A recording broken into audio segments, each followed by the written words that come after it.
L'environnement, qui est donc finalement le premier de la saison, puisque la date d'octobre a été occupée par une conférence que nous avions relayée sur des grands projets de construction en liaison avec l'exposition du musée du CNAM, sur les grands travaux. Donc, après 4 ans de participation active à la programmation des JDE, Jeudi de l'environnement, je vous présente moi-même, cette fois-ci, une conférence.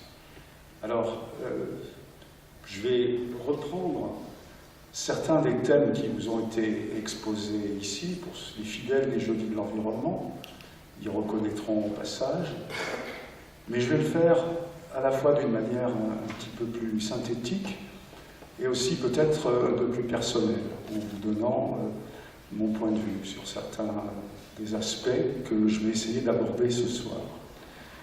Je suis un géologue en fin de carrière, et c'est vrai que j'ai vu se développer beaucoup le questionnement environnemental à propos de l'exploitation toujours plus importante des ressources du sous-sol et de l'utilisation du sous-sol comme lieu de stockage, à la fois pour nos denrées précieuses. Je rappelle qu'un des premiers travaux souterrains dans la ville de Paris, c'est les réserves d'or de la Banque de France. Stockage aussi de denrées énergétiques, et puis stockage plus récemment des déchets. Déchets qui proviennent de l'énergie d'ailleurs. Donc, je vais me focaliser sur les problèmes liés aux besoins en énergie. Et mon exposé va s'articuler en 2 parties principales. Une première en forme de bilan, donc, sur l'histoire de la croissance de nos besoins énergétiques et des consommations en provenance du sous-sol, à l'exception de la géothermie, qui est notable, dont nous parlerons d'ailleurs plus dans la deuxième partie.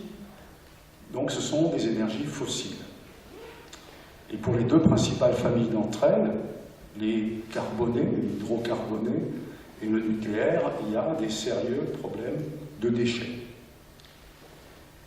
La question des gaz de schiste, qui a valu un JDE particulièrement animé, s'il y en a qui s'en souviennent, servira de transition. Alors le mot transition fait écho à la transition énergétique, mais c'est un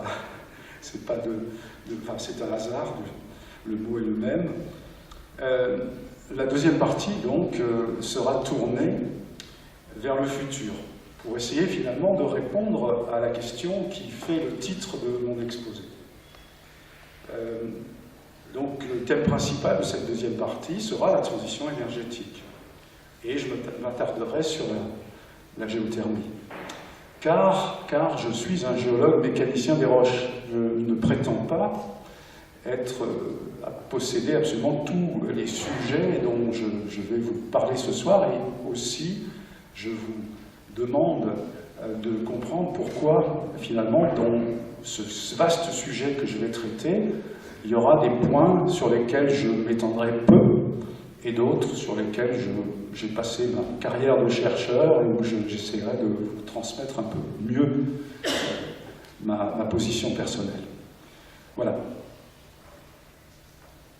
Alors, en introduction, les matières premières, extraites du sous-sol, leur poids économique, c'est ce que j'appelle la grande pyramide des matières premières. Alors, pour l'instant, vous n'y voyez pas grand-chose. Tous ces produits sont extraits du sous-sol, et ce qui fait l'abscisse, c'est la valeur économique. Et alors on va faire un zoom sur la partie basse, et on va voir évidemment, alors les chiffres, c'était des milliards de dollars, bon, à une certaine époque, il faudrait probablement le réviser, mais la pyramide va rester à peu près la même aujourd'hui. Vous avez le pétrole, le gaz, le charbon, et on peut rajouter les nites et les produits bitumineux. Puis alors l'uranium se trouve, lui, beaucoup plus haut, bon, parce qu'on en a besoin finalement de petites quantités. Bon, mais un petit mot sur les énergies. Alors rassurez-vous, sur l'énergie qui est le sujet. Je ne vais pas vous abreuver de chiffres, mais j'ai pensé utile de vous donner ce petit tableau des énergies. Parce que dans tous les travaux que vous voyez, il y a 36 façons d'exprimer l'énergie. L'énergie, normalement, c'est des joules, hein, je rappelle, mais tous les graphiques, vous les avez en calories, en kilowattheures, en barils de pétrole, en tonnes d'équivalent pétrole, en tonnes d'équivalent charbon. Voilà.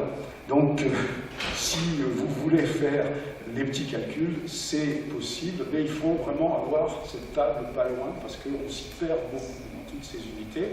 Et si vous rajoutez qu'il faut convertir tout ça en dollars ou en euros, vous avez du travail.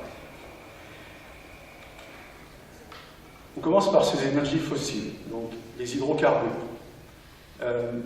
Les hydrocarbures, voici donc, en fonction des années de production, le passé et le présent et puis le futur, avec ces courbes en cloche, et le pic de la crise, de la première crise du pétrole, là, le petit pic qui est marqué dans les deux cas. Alors, la courbe la plus connue, c'est cette courbe en cloche que vous retrouvez partout, qui est due déjà à l'américain King Hubert dès 1956. Et aujourd'hui, tout le monde s'accorde à penser que le pic est plutôt vu comme un plateau. Et là encore, pour le vocabulaire, c'est comme pour les unités, il y en a un petit peu moins, mais vous pourriez vous perdre aussi entre les réserves contingentes, les réserves ultimes, les réserves économiques, etc. etc. Bon, la notion même de réserve, quelquefois, il faut la regarder de près. Les chiffres ne veulent pas toujours dire la même chose. Mais tous ces experts s'accordent que le pic va plutôt se transformer en plateau, et donc c'est ce qui est marqué en petits points rouges sur ce graphique, et que vers 2020, le plateau, à environ 100 mégabarils jour, devrait s'établir et pourrait, grâce en particulier au pétrole non conventionnel, pouvoir durer un petit peu. Charbon et lignite, très utile pour la sidérurgie, et puis utilisé malheureusement beaucoup pour la production d'électricité. 40% de l'électricité mondiale provient du charbon. Des pays comme la Pologne sont dépendants de leur charbon à 90%, comme nous, tout à l'heure on le verra, à 90% du nucléaire. Donc c'est une situation peut-être un petit peu critique. On sait que quand on a tous ses œufs dans le même panier, ce n'est pas forcément la meilleure solution. Alors le charbon, le lignite et tout ce qui est rattaché à l'extraction du carbone directement, eh bien il y a encore de longues années de consommation. Les géologues s'accordent pour dire qu'il y a des réserves. On voit des chiffres de 120 ans au moins.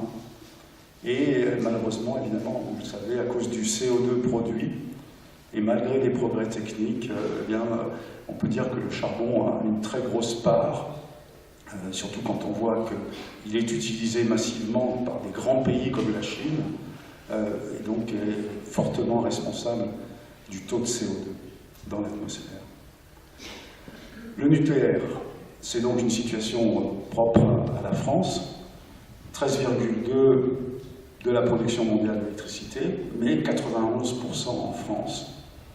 Et là aussi, de grands progrès techniques, déjà 3 générations de réacteurs, un quatrième attendu.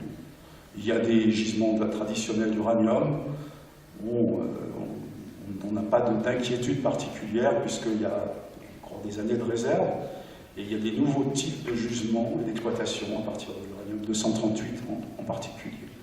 Donc tous ces domaines se développent techniquement, on améliore les rendements, etc. Mais il y a évidemment des dégâts collatéraux, des dégâts dus au fait qu'on a des déchets. Ces déchets, donc c'est d'abord le fameux CO2, dont la concentration dans l'atmosphère ne cesse de croître et donc est responsable vraisemblablement, au moins en partie, du réchauffement et du changement climatique, avec l'augmentation des températures et l'augmentation des phénomènes extrêmes dont on ne parlera pas spécialement ici ce soir. Alors, le stockage du CO2, ça part donc, vous avez eu un spécialiste de l'INERIS qui était venu ici, M. Régis Farret, qui avait donc, il y a 2 ans, fait une conférence sur le stockage du CO2. Je rappelle quelques-unes des figures. Donc, ça consiste à capturer d'abord le CO2. C'est facile de le faire dans des endroits polluants comme des centrales. Donc, on va pouvoir